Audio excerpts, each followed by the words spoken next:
Notification होगा और date of polling would be 13th of May.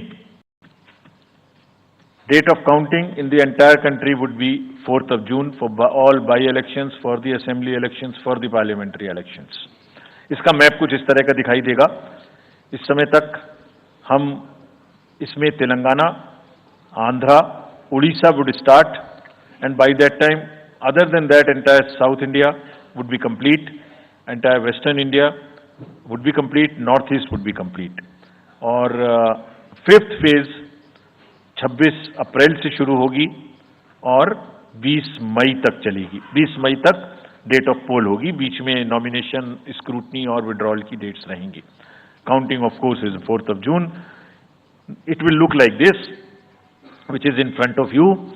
And phase 5 में 49 constituencies will be going to the poll. Phase 6 में 57 constituencies will go to the poll, starting from the Gazette notification on 29th of April and finishing on 25th of May 2024.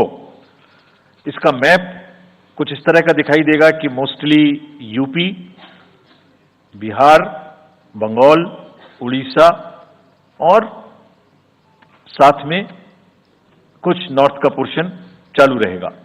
Last phase, 7th phase notification will be on 7th of May and polling on 1st of June. So last polling would be on 1st of June and counting on 4th. And इस phase में पूरा पंजाब, हरियाणा भी शामिल रहेगा, Bengal, Bihar, Orissa. This is how the map will look. Yellow denotes the first phase and accordingly the legends are given. We will share this map also with you, ताकि आप इसे अपने साथ रख सकें, इसके हिसाब से देख सकें. ये भी कोशिश की है हमने, और अगर पूरी फेज वाइज हम पिक्चर दें, ये भी एक अच्छी स्नैपशॉट है, जिसमें फेज 1 में 102 कॉन्स्टिट्यूएंसीज, फेज 2 में 89, फेज 3 में 94, फेज 4 में 96, 49, 57, 57. So we'll start with the 102, the largest, slowly come down and finish northeast, move up from the south and finish the western area. तो इसमें वेदर और हर चीज का ध्यान रखते हुए काफी सोचने के बाद ये शेड्यूल बनाया गया है. विद दिस, जो सिंगल पोल डेट है वो 22 स्टेट में होगी. 2 राज्य 4 बार में जाएंगे, कर्नाटका, राजस्थान, त्रिपुरा, मणिपुर. 3 फेज में 2 जाएंगे, छत्तीसगढ़ एंड असम. 4 फेज में 3 जाएंगे, उड़ीसा, मध्य प्रदेश, झारखंड. 5 फेज में 2 जाएंगे, महाराष्ट्र एंड जम्मू कश्मीर. जम्मू कश्मीर की हर पार्लियामेंट्री कॉन्स्टिट्यूएंसी के लिए 1 फेज होगी. और 7 फेज में 3 जाएंगे, Uttar Pradesh, Bihar and west Bengal. With this friends, I and my address and thank you very much. Thank you, sir, for those detailed remarks. Please hold on. So, you raise your hands, हाथ खड़ा कर दीजिए. माइकर्स आपके पास आएंगे. तो we will start with you in the first row. Where are the micers? आप आइए, इनको दे दीजिए. जो, yeah, CC sir will take 4-5 questions at one time. So after that we'll take the next person. Yeah. Sir, मैं मोहित दुबे हूँ news nation से. Sir, मेरा सवाल ये है कि आपने 7 चरणों में मतदान ये करवाया है. बहुत बड़ी चुनौती है क्योंकि दुनिया का सबसे बड़ा लोकतंत्र हिंदुस्तान है. अपोजिशन पार्टियां जो है ये आरोप लगा रही हैं कि 7 चरणों में क्या जरूरत है और इसकी वजह से सत्ताधारी दल को फायदा होता है. और छोटा सा सवाल सर एक और है कि ईवीएम को लेके लगातार अपोजिशन धरना दे रहा है, सवाल उठा रहा है. आप हमेशा ये कहते रहे कि निष्पक्षता के साथ आप मतदान करवाते रहते हैं ईवीएम के माध्यम से, तो उनके सवाल के बारे में आप क्या जवाब देंगे? आप ये जो लाइट जैकेट पहने हैं सेंटर में, इनको दे दीजिए. जो, हाँ, जस्ट होल्ड ऑन. सर, मेरा नाम रविंद्र सिंह शोरान है. I would like to ask कि जो आपने बताया कि 3500 करोड़ रुपए को सीज किया, उसके बाद कार्रवाई कितने लोग जेल गए, कौन कौन सी पॉलिटिकल पार्टीज इन्वॉल्व थी, और जो लीकर सीज किया गया उसमें कितने केसेस रजिस्टर हुए, उसकी डिटेल्स इलेक्शन कमीशन हमारे साथ कभी शेयर करता नहीं है after the election happens. This lady in the front, या इधर मिडिल में जो है इनको माइकर्स, हाँ इनको दे दीजिए, या इनको दे दीजिए, हाँ please switch on your mic.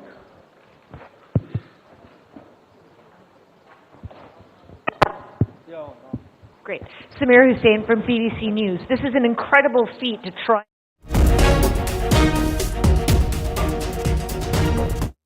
Is being spent. And in addition, what is the biggest concern in terms of these elections? Okay. The lady in the fourth row, that black dress, उनको दे दीजिए, माइकर्स, middle में, हाँ उनको जो बीच में है, वो lady जो है, हाँ, give it to her, yes. Switch on your mic.